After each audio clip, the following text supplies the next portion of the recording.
Herzlich willkommen zu einem neuen Video. Heute gibt es ein Rezept für leckere Hackbällchen mit Kohlrabi, Möhrengemüse und Erbsen.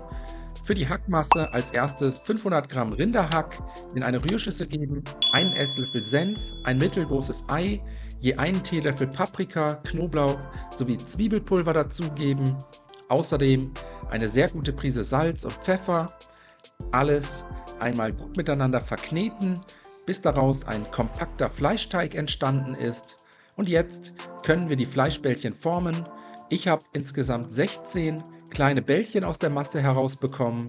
Einfach zwischen den Handflächen zu kleinen Kugeln formen, den gesamten Fleischteig aufbrauchen und wenn das erledigt ist, eine große Pfanne mit einem guten Schuss Öl erhitzen, die Fleischbällchen nebeneinander in die heiße Pfanne geben und für 2 bis 3 Minuten darin anbraten. Nebenbei kümmern wir uns noch um das Gemüse.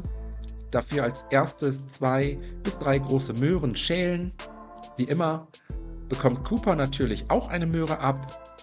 Außerdem einen großen Kohlrabi in kleine Stifte oder Würfel schneiden. Die Möhren in Scheiben schneiden. Und danach schauen wir mal zurück zu unserer Pfanne. Die Fleischbällchen jetzt einmal wenden.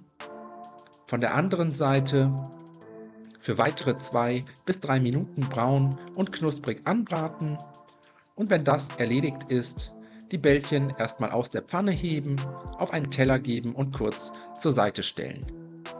Jetzt die vorbereiteten Möhren sowie den Kohlrabi dazugeben, außerdem eine gute Prise Salz, das Ganze mit etwa 100 ml Wasser oder Brühe ablöschen, das Gemüse ein wenig in der Pfanne verteilen und jetzt für 6 bis 7 Minuten bei mittlerer Hitze und geschlossenem Deckel sanft garen, Möhren und Kohlrabi zwischendurch ruhig einmal kurz umrühren und weiter köcheln lassen, bis das Gemüse gar ist, aber immer noch Biss hat.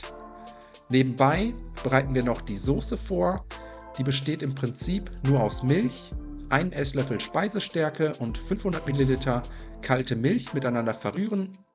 Und sobald das Gemüse die gewünschte Konsistenz erreicht hat, die Fleischbällchen, außerdem 250 Gramm Tiefkühlerbsen und die vorbereitete Milch in die Pfanne geben.